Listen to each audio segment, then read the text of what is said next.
Allez, aujourd'hui, je te montre comment réaliser un doublage avec fourrure. Donc, pour commencer, on va venir mettre une lisse au sol.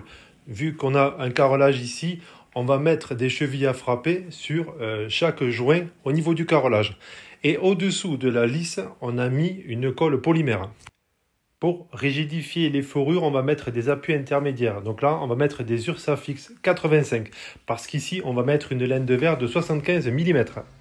Avec les Ursafix 85, tu pourras aller jusqu'à 8 cm d'isolant au maximum et 6,3 au minimum.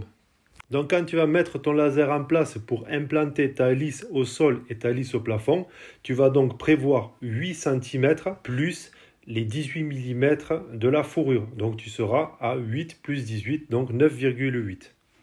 Pour fixer tes appuis intermédiaires, il te faudra mettre une fourrure que tu vas fixer à l'horizontale au niveau du mur, à 1,35 m maximum du sol.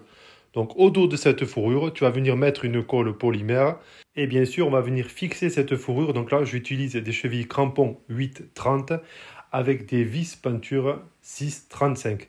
Et là je suis sûr que ça ne bougera jamais. Pour percer ma fourrure et la brique, j'utilise ce style de forêt. Donc c'est un forêt multimatériaux et j'ai aucune percussion. Ça évitera d'exploser la brique. Je te montre exactement la même chose sans la fourrure.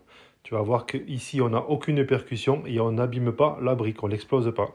Si on fait avec un perfo et percussion, eh ben, tu vois que le trou il est un peu plus gros et la brique a cassé. Donc là quand tu voudras mettre ta cheville crampon, ben, tu risques d'avoir un peu de jeu. Donc tu veux te retrouver à mettre plusieurs vis dedans pour le faire tenir correctement. Tu vois, ça donne des trous comme ça quand tu le fais avec la percussion. Concernant la laine de verre, tu peux utiliser des rouleaux, tu peux utiliser des panneaux. Nous, pour la vidéo, on a utilisé des panneaux. Donc, tu vas venir embrocher ta laine de verre sur les appuis. Moi, ce que j'aime bien faire, que ce soit en panneau ou en laine de verre, c'est de me retrouver avec la jonction des deux entre les fourrures. Pourquoi? Parce que tu auras un meilleur contrôle visuel et tu sais que tes panneaux ou tes rouleaux jointeront parfaitement. Pour régler les Ursafix, dans cette vidéo, je vais te montrer deux techniques. La première, la plus classique, c'est d'utiliser une règle. Tu vas venir appuyer ta règle contre ta fourrure et lorsque ta fourrure plaquera correctement contre la règle, tu vas venir verrouiller ton appui intermédiaire. Pour la deuxième technique, on va utiliser un laser.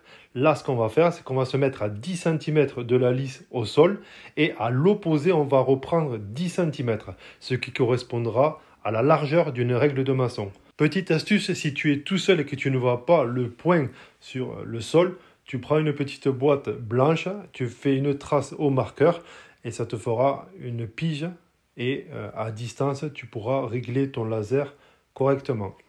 Une fois que notre laser est en place et tape correctement sur les deux points qu'on vient de tracer au sol, sur les 10 cm, on va venir appuyer notre règle de 10 cm contre les fourrures.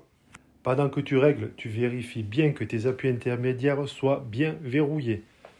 Et une fois que c'est OK, tu peux plaquer et ça donnera ça. Voilà, à plus tard. N'hésite pas à t'abonner, à liker. À très bientôt, à plus. Ciao, ciao.